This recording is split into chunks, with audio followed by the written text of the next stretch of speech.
দেশের পুরো জাতিকে অপমান করছেন। এই অন্তর্বর্তীকালীন সরকারের কাজটা কি আপনি বলেন? সরকার দায়িত্ব গ্রহণের পরপরই কিন্তু বলেছে যে বিগত সরকারের শাসনামলে অর্থনৈতিক খাতে যে ক্ষতি হয়েছে, অর্থনীতি একেবারে খাদের কিনারে পৌঁছে গিয়েছে, সেই জায়গা থেকে অর্থনীতিতে সুদিন ফিরছে কিনা আমরা আশাবাদী হতে পারি কিনা?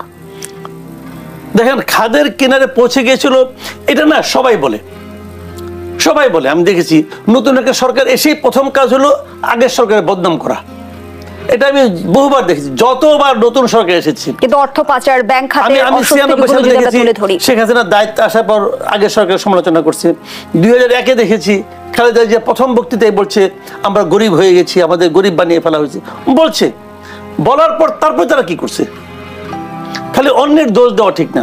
15 বছর আওয়ামী লীগ ক্ষমতা ছিল, বিদায়ের আগের দিনও কোথাও আওয়ামী লীগের মন্ত্রীরা নেতারা বক্তৃতা দিতে উঠলে প্রথমেই খালি করতো যে বিএনপি কি অপকর্ম করছে। আরে বিএনপি তখন ক্ষমতা থেকে চলে গেছে আরো 17 বছর আগে, 16 বছর আগে। সেটা তো আসলে রাজনৈতিক সরকারের চরিত্র, নিশ্চয়ই রাজনৈতিক সরকার নয়। সবাই করে, এটা করে কেন সেটা আমি বলি। এটা করার কিছু কারণ আছে। কারণ হলো এটা একটা হিউম্যান নেচারে বলতে পারেন আপনি, যে আমার উপর যে প্রত্যাশাটা জনগণ করে, যখন জনগণের সে প্রত্যাশাটা আমি মেটাতে না পারি, তখন এটা যে আমার মানে অযোগ্যতা অথবা আমার সীমাবদ্ধতা, এটা কেউ স্বীকার করতে চায় না। সবাই আরেকজনকে দোষ। আপনি দেখবেন ছোট বাচ্চারাও কিন্তু এটা করে। কিভাবে করে? পরীক্ষা মনে করেন খারাপ করছে, আসে বলবে কি প্রশ্ন কঠিন হয়েছে। এটা কিন্তু সবাই বলে। এটা বলে নাই এমন কোন লোক এই বাংলাদেশে নাই। তুমি পরীক্ষাকে এই তুমি যে বলছো প্রশ্ন কঠিন হয়েছে, এই প্রশ্ন হতে কেউ কেউ ভালো করবে, তো তারা কিভাবে ভালো করে? যে অন্যের দোষ দেওয়াটা এটা একটা আমাদের নেচার, বাংলাদেশের একটা নেচার। যে খাদে থেকে গেছিল, তাও তো খাদ বলছে, বলতে পারতো খাদের তলায় চলে গেছিল, বললে সমস্যাটা কি? বলতো। কারণ এখন তো ওদের পক্ষ থেকে প্রতিবাদ করার কেউ নাই। কাজে এইগুলি বলা ঠিক আছে। আপনি তো এটা জেনে এসেছেন, আপনি কি দায়িত্ব নেওয়ার পরে টের পাইলেন যেটা খাদের ইয়ে আছে, কোনায় আছে? আপনি তো আগেই জানতেন। আর যদি খাদের কোনায় থাকে তাহলে সেটা যদি আপনার পক্ষে হ্যান্ডেল করা সম্ভব না হয়, আপনি দায়িত্ব ছেড়ে দেন, আরেকজন আসবে। এমন তো না এই দেশে আপনি একমাত্র ব্যক্তি পারবেন, আর কেউ পারবে না, আরেকজন পারবে, সমস্যা তো নাই কোনো। আমার কথা হলো কি, আপনি যেভাবে পেয়েছেন সেভাবেই পেয়েছেন। ওইটাকে মাথায় রেখেই আপনাকে উন্নতি করতে হবে, ওইটাকে মাথায় রেখে আপনাকে জনগণের চাহিদা মেটানোর চেষ্টা করতে হবে। কতটুকু পারবেন কি পারবেন এটা জনগণ দেখবে। আপনার কাছে কেউ বলে নাই যে আপনি দায়িত্ব নেওয়ার পরেই দেশটাকে সুইজারল্যান্ড বানাই দেন অথবা বেহেশত বানাই দেন, এটা কেউ বলে নাই। কিন্তু এক ধরনের জনগণের প্রত্যাশার চাপ তো নিশ্চয়ই জনগণের প্রত্যাশা সবসময় থাকে, সবসময় থাকে, ওটা কোনো ব্যাপার না। ওই প্রত্যাশাকে আপনাকে হ্যান্ডেল করতে হবে। আপনাকে জনগণের, যখন আপনি জনগণের সঙ্গে ট্রান্সপারেন্ট হবেন, তখন জনগণ বুঝবে যে কি কারণে সে পারছে অথবা কি কারণে সে পারছে না। আপনি তো ট্রান্সপারেন্ট না। আপনাকে কথার বলতে, যেমন ফ্যামিলিতে মনে করেন গৃহ করতে বেশি ইনকাম করে না, কম ইনকাম করে। সে যদি তার ছেলে মেয়েকে বলে যে বাবারা আমার ইনকাম কম, অতএব তুমি এটাই খাবা, আমি তোমাকে ওই অত দামি জিনিস খাওয়াতে পারবো না, আপনি যদি ট্রান্সপারেন্ট হন, তাহলে কি হয়, ওই পরিবারের সদস্যরা কিন্তু ওই গৃহকর্তার সঙ্গে একীভূত হয়ে যায়। তারাও ভাবে হ্যাঁ তাই তো, ওনার তো ইনকাম কম। কিন্তু আপনি যদি ভাব দেখান যে বিরাট কিছু খাবার দেওয়ার সময় দিচ্ছেন ডাল ভাত, তাহলে হবে না। আমি এদেরকে বলছি সরকারকে ট্রান্সপারেন্ট, সরকার ট্রান্সপারেন্ট না। সরকার কোনো ক্ষেত্রে ট্রান্সপারেন্ট না। সরকার কিভাবে উপদেষ্টাদের নিয়োগ করলো কোনো ট্রান্সপারেন্সি নাই, কেউ জানে না। কেউ জানে না কে কিভাবে উপদেষ্টা হয়েছে, কেউ জানে না। আবার উপদেষ্টারা কি কাজ করছে এই ক্ষেত্রেও সে ট্রান্সপারেন্ট না। কিছু বললেই ধমক দেয়, কিছু বললেই সে মন খারাপ করে, রাগ করে, অভিমান করে, এগুলি করে। নির্বাচন করতে আসছে, নির্বাচন কবে হবে এখন পর্যন্ত কেউ বলে না যে নির্বাচন কবে হবে। যদিও অন্তর্বর্তী সরকারের পক্ষ থেকে জানানো হয়েছে ডিসেম্বর থেকে জুনের মধ্যে জাতীয় নির্বাচন হতে পারে। এ বিষয়ে হতাশা ব্যক্ত করেছেন বিএনপি মহাসচিব মির্জা ফখরুল ইসলাম আলমগীর। তিনি বলেছেন আমাদের স্বার্থে, জনগণের স্বার্থে যদি কোনো বিঘ্ন সৃষ্টি করা হয় তাহলে বিএনপি আবারও মাঠে নামবে। ঈদের পরে আবারও কি সংঘাতের রাজনীতির দিকে আমরা অগ্রসর হচ্ছি? এখানে ঈদের পরেই নামবে এটা আমি বলছি না, হয়তো কিছুদিন দেরিও করতে পারে। কিন্তু প্রশ্নটা হলো যে দেখেন, এই সরকার দায়িত্ব নিয়েছে 8 মাস হয়ে গেল।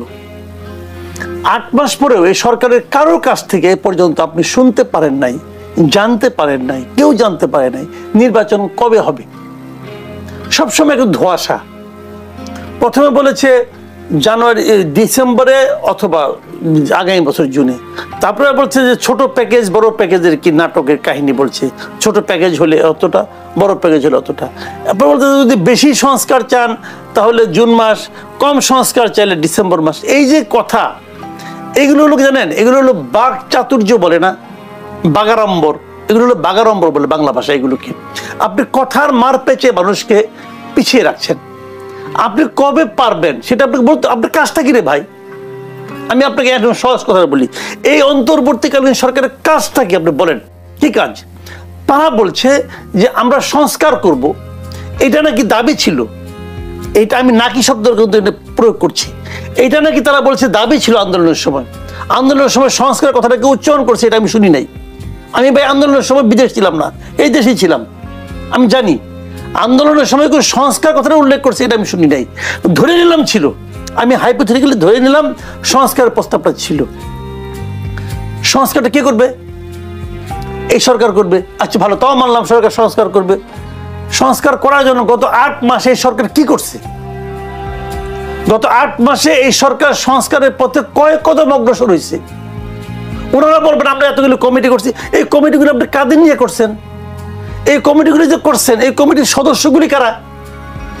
এই সদস্য আপনি কোন বিবেচনায়, কার মাধ্যমে নির্বাচন করছেন? আপনি কি প্রমাণ করতে পারবেন এরাই বেস্ট লোক? আপনি কি প্রমাণ করতে পারবেন? আমি মনে করি এই কমিটিগুলি ভালো হয় নাই। এবং রাজনৈতিক দলগুলোর কাছে 166টি প্রস্তাব আকারে পাঠানো হয়েছে, সেগুলো নিয়েও কিন্তু নানা ধরনের সমালোচনা। আমি সেটাই বলছি যে এই একটা কমিটিকে আমি আপ টু দ্য মার্ক মনে করি না, আমি মনে করি না। আপনি বিদেশের লোক এটা বানাইছেন কমিটি, আপনি পুরো দেশের পুরো জাতিকে অপমান করছেন। বিদেশের কিছু আনারি লোক এনে বানাইছেন কমিটির প্রধান, তাদের কাছে যে আমাদের পলিটিক্যাল পার্টিগুলোর যে জমা দিতে হবে। পলিটিক্যাল পার্টিগুলোর আত্মসম্মান নাই, পলিটিক্যাল পার্টিগুলো দেব না, এটা তো হয় না এভাবে। মানে এটা হলো বেসিক একটা প্রবলেম, যে খুবই আনারি টাইপের, খুবই কতগুলো অযোগ্য লোককে এই কমিটির মেম্বার বানানো হয়েছে এবং তাদের হাত দিয়া খুব ফরমাইসি টাইপের একটা সংস্কার প্রস্তাব নেওয়া হয়েছে। আমি এটাকে বলি বিদেশি এবং এনজিওদের একটা সংস্কার প্রস্তাব। এবং এই প্রস্তাব পলিটিক্যাল পার্টিগুলো যদি না মানে, আমি পলিটিক্যাল পার্টিগুলোকে বাহবা দেব। আপনাদের মানা উচিত না, আপনাদের প্রথমেই বলা উচিত ছিল যে এদের আমি প্রথম দিন থেকে কিন্তু বলে আসতেছি, যেদিন কমিটি ঘোষণা করেছে আমি প্রথম দিন থেকে বলতেছি এই কমিটিগুলো আপনার তো মার্ক হচ্ছে না। আর আপনি বলবেন যে তুমি কে? হ্যাঁ আমি কেউ না, কিন্তু আমি তো দেশের একজন নাগরিক। একজন নাগরিক হিসাবে আমার এটা অপিনিয়ন, আমি বললাম এটা আমার অপিনিয়ন। আমি মনে করি, দেখেন আমি অনেকে বলছিল বিদেশি লোকের সমস্যা কোথায়, তারা তো এই দেশের নাগরিক। আমি বলি সমস্যা আছে, যদি বিদেশি লোক এখানে এই কমিটিতে আসে, যদি তারা সংস্কার প্রস্তাব দেয়, তারা তো এই সংস্কার পরে আবার বিদেশে চলে যাবে। এই লোকগুলি কোনো দেশপ্রেম নাই তো, ওই যে দেশপ্রেম থাকতো তাহলে তারা আরেক দেশের নাগরিকত্ব গ্রহণ করতো না। যদি বলে যে আমি আরেকজনের চাপে পেরে গেছি, তাহলে ঠিক আছে আপনি এখন আসছেন, ওই নাগরিকত্ব ছেড়ে আসেন। কেউ তো ওই নাগরিকত্ব ছেড়ে আসে নাই, না আলী রিয়াজ, না মনির হায়দার, না কামাল আহমেদ, কেউ না। তারা আবার ওখানে যায়, ওখানে আবার ওই নাগরিকত্ব হবে, মানে তারা গাছের ডাও খাবে, তলার ডাও কুড়াবে। পাশাপাশি আমাদের পুরো জাতিকে তারা অপমান করেছে। তারা বলে দিছে যে আমি আলী রিয়াজ ছাড়া বাংলাদেশ আর কেউ নাই। এটা হয় না, এটা ভেরি আনফর্চুনেট। অথচ ইউনূস সাহেব এটা করতেছেন, ইউনূস সাহেব আরো করছেন, আরো অনেকগুলো উপদেষ্টা নিয়োগ করছেন যারা নাকি বিদেশের নাগরিক। আমি প্রথমেই মনে করি যে বিদেশি নাগরিক যারা আমাদের কোনো রাষ্ট্রীয় কাজে আসবে তাদেরকে আনা উচিত না, তাদেরকে করে ছেড়ে আসতে হবে। ওই যে ছেড়ে আসার মতো সাহস না থাকে, এনে এসে দায়িত্ব নেওয়ার মতো লোভজনক তারা না দেখায়। এই লোকগুলো লোভী, লোভী এই লোকগুলো, তারা গাছের ডাও খাবে, তলার ডাও করাবে। এটা হওয়া উচিত না। আমাদের এখানে বহুত ক্যাপেবল লোক আছে। বর্তমান রাজনৈতিক বাস্তবতায় যখন সংস্কার ঘিরে নানা ধরনের মত পার্থক্য দেখছে রাজনৈতিক দলগুলোর মাঝে, এরই মাঝে এনসিপির মুখ্য সংগঠক সার্জিস আলম অন্তর্বর্তী সরকারের প্রধান উপদেষ্টাকে 5 বছরের জন্য প্রধানমন্ত্রী হিসেবে দেখার আকাঙ্ক্ষা ব্যক্ত করেছেন। রাজনৈতিক অঙ্গনের রাজনৈতিক দলগুলোর মাঝে নতুন করে আসলে অস্বস্তি তৈরি করবে কিনা এই ধরনের পোস্ট? খুবই অস্বস্তি তৈরি করবে, খুবই অস্বস্তি। বাংলাদেশের ইতিহাসে এখন পর্যন্ত নির্দলীয় কোনো সরকার, মানে যারা নাকি হয় তত্ত্বাবধায়ক ফর্মে আসুক অথবা অন্তর্বর্তীকালীন ফর্মে আসুক, কোনো সরকার প্রধান এই আকাঙ্ক্ষা ব্যক্ত করে নাই যে সে নির্বাচিত সরকারের দায়িত্ব নিবে। এই সরকারও ব্যক্ত করে নাই। আমি মনে করি ইউনূস সাহেব নিজে নিশ্চিত বলে নাই, কিন্তু যখন ইউনূস সাহেবের নামে যখন আরেকজন লোক বলে এবং গুরুত্বপূর্ণ লোক বলে, ইউনূস সাহেব তো এই দলকে মানে আপনি উৎসাহ দিচ্ছে দলটা গঠন করার জন্য, সেই দলের কেউ যখন এটা বলে তখন ওই সরকার প্রধানের নিরপেক্ষতা আর থাকে না। ওই সরকার প্রধান এবং এইটা বলার মাধ্যমে সার্জিস একসঙ্গে দুইটা কাজ করছে। প্রথমত কাজ করছে যে জিনিসটা, সে তাদের রাজনীতিটাকে মানুষের কাছে তারা গ্রহণযোগ্য হতে চায়, তারা ইউনূস সাহেবের জনপ্রিয়তাটাকে ইউজ করার চেষ্টা করতেছে। ইউনূস সাহেবের এখন পর্যন্ত জনপ্রিয়তা আছে কিন্তু ইউনূস সাহেবকে অনেকেই ভালোবাসে, আমিও ভালোবাসি। এখন ইউনূস সাহেবের জনপ্রিয়তাকে এই সার্জিস আলমরা এখন ব্যবহার করার চেষ্টা করতেছে, মানুষকে বলার চেষ্টা করতেছে আমাদেরকে ভোট দেওয়া মানে ইউনূস সাহেবকে ভোট দেওয়া, আমরা ইলেক্টেড হলে ইউনূস সাহেবকে আমরা প্রধানমন্ত্রী বানাবো বলার চেষ্টা করতেছি। এটা তারা তাদের লাভ করার চেষ্টা করছে। ইতিমধ্যে কিন্তু রাজনৈতিক দলগুলো অভিযোগ করছে যে এনসিপি কিংস পার্টি। এটা তো অত কথাই, এনসিপি তো king's party. NCP king's party না, কিং না থাকলে এই পার্টির অস্তিত্ব আছে। এনসিপিতে কিং এর উৎসাহে এটা তৈরি হয়েছে।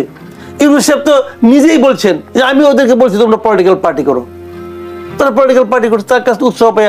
এবং এই পার্টির এই ছাত্রদের প্রতিনিধিত্ব এখনো ওই গভর্নমেন্টের মধ্যে আছে, দুইজন তো আছে না, ওরা গভর্নমেন্টের পার্ট, কিন্তু ওদের কথাবার্তা চাল চলন সবকিছুর সঙ্গে এই পার্টির মিল আছে, বোঝাই যায়।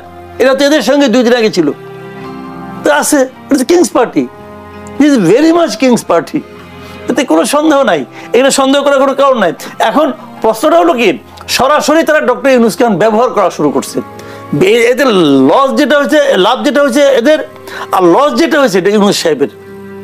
কারণ এই বাচ্চা ছেলে অথবা এরা যত অপকর্ম করবে এখন সামনের দিন, অপকর্ম অনেক করবে, অলরেডি করতেও আছে, যত এদের বদনাম হবে সব বদনামের পরোক্ষ ভাগিদার কিন্তু ডক্টর ইউনূস হবেন, তার দায় দায়িত্ব ডক্টর ইউনূসকে নিতে হবে। কখনো সামাজিক যোগাযোগ মাধ্যমে ঘোষণা দিয়ে মব তৈরি হয়ে যাচ্ছে, কখনো বিতর্কিত পোস্টে রাজনৈতিক অঙ্গনে এক ধরনের উত্তপ্ত পরিস্থিতি সৃষ্টি হচ্ছে। বিএনপি মহাসচিবও যেমনটি বলেছে যে নৈরাজ্য সৃষ্টি করছেন ইনফ্লুয়েন্সাররা। কি বলবেন সবকিছু মিলিয়ে? দেখেন, একটা কথা হলো কি, এই যে সামাজিক যোগাযোগ মাধ্যম এটা এত পাওয়ারফুল হলো কিভাবে, এটাকে আগে আপনাকে বুঝতে হবে, এটা আগে মাথায় নিতে হবে। পাওয়ারফুল হলো কিভাবে? দুভাবে। প্রথম ভাব হলো যে ইন্টারনেট খুব অ্যাভেলেবেল হয়ে গেছে, যে কারণে সবাই এখন দুনিয়ার যেখানে যা কিছু ঘটছে মুহূর্তের মধ্যে জেনে যাচ্ছে। এটা একটা পজিটিভ দিক। কাজে মানুষকে আপনার ওই যে আবল তাবল বুঝিয়ে থাপথুপ দিয়ে রাখবেন, এটা পারবেন না। মানুষ চট করে জেনে যাচ্ছে যে আমেরিকায় কি হচ্ছে, কানাডায় কি হচ্ছে, শ্রীলঙ্কায় কি হচ্ছে, তার কিন্তু 10 মিনিট অপেক্ষা করতে হচ্ছে না, সে জেনে যাচ্ছে। পরের দিন সকালে পত্রিকা বেরোবে, তারপর সেটা পড়ে সে বুঝবে, তার লাগে না, সঙ্গে সঙ্গে সে পারে। এই জন্য এটার মাধ্যম হলো সামাজিক মাধ্যম, এটা একটা বিষয়। দ্বিতীয় ব্যাপারটা হলো গিয়া যে বিগত 16-17 বছর ধরে এই আওয়ামী লীগ আমলে, এর আগে 111 আমলে, এই পুরা সময়টা মানুষের কাছে কোনো কনভেনশনাল কোনো মিডিয়া মানুষের চাহিদা মেটাতে পারে নাই। মানুষ যা জানতে চেয়েছে তার পত্রিকাগুলো, টেলিভিশনগুলো মানুষকে জানাতে পারেনি, তাদের সীমাবদ্ধতার কারণে পারে নাই, সরকারি চাপের কারণে পারে নাই, বিভিন্ন কারণে তারা পারে নাই। যারা পারার চেষ্টা করেছে তাদেরকে সরকার বন্ধ করে দিয়েছে। এই সময়ে সরকারের নিয়ন্ত্রণের বাইরে ছিল সোশ্যাল মিডিয়া। সোশ্যাল মিডিয়া যার যার মতো কথা বলতে পারতো। তো মানুষ যে জিনিসটা জানতে চায়, শুনতে চায়, বুঝতে চায়, সেটা তারা সোশ্যাল মিডিয়া থেকে পেত। শেখ হাসিনার যে পতন হয়েছে, এই পতনে সবচেয়ে এককভাবে যেমন ধরি, এখানে ছাত্র জনতা, মানুষের বিক্ষোভ, ক্ষোভ সব কাজ করেছে, কিন্তু আমি যদি বলি সবচেয়ে বড় টুলস ছিল এই সময় সামাজিক মাধ্যম। তারা যে কর্মসূচিগুলি দিয়েছে সামাজিক মাধ্যমের মাধ্যমে দিয়েছে। আবার ওখান থেকে কি করতে হবে, কি করতে হবে না, বিভিন্ন জন ইউটিউবের মাধ্যমে তারা কিন্তু কথাগুলি বলেছে, বিভিন্ন মতামত সেখানে তখন প্রকাশিত হয়েছে। সরকারের সমালোচনা, সরকারের ভুলগুলি, দোষগুলি এই সামাজিক মাধ্যমে কিন্তু দেখিয়ে দেওয়া হয়েছে। এগুলোর মাধ্যমে সামাজিক মাধ্যম পাওয়ারফুল হয়ে গেছে। এখন যখন একটা জিনিস পাওয়ারফুল হয়ে যায়, সেটা কিন্তু ভালো আছে, খারাপও আছে। যদি সেটা খারাপভাবে ব্যবহার করেন খারাপ হবে, যদি ভালোভাবে ব্যবহার করেন ভালো হবে। হাসিনার পতনের আন্দোলনে যে শক্তিশালী সামাজিক মাধ্যমগুলি ছিল, ইউটিউবগুলি ছিল, বিভিন্ন ব্লগ ছিল, যারা ছিল তারা সবাই কিন্তু এখন আবার এক জায়গায় নাই। তখন একটা কমন ভিলেন ছিল সবার সামনে, হাসিনা। এখন তো হাসিনা নাই, এখন কিন্তু সবার দিক নিয়ে সবার যার যার স্বার্থ আলাদা আলাদা হয়ে গেছে। কেউ এটা চায়, কেউ জামাতকে চায়, কেউ বিএনপিকে চায়, কেউ আবার আওয়ামী লীগকে ফিরিয়ে আনতে চায়, আবার কেউ আরেকটা চায়, কেউ আবার আপনার ইউনূস সরকারকে চায়। এক একজন এক একটা চায়, কিন্তু প্রত্যেকের আলাদা আলাদা এজেন্ডা হয়ে গেছে। এই এজেন্ডাগুলো নিয়ে এখন নানা রকম আলোচনা হয়, বিভ্রান্তি হয়, বিরোধ হয়।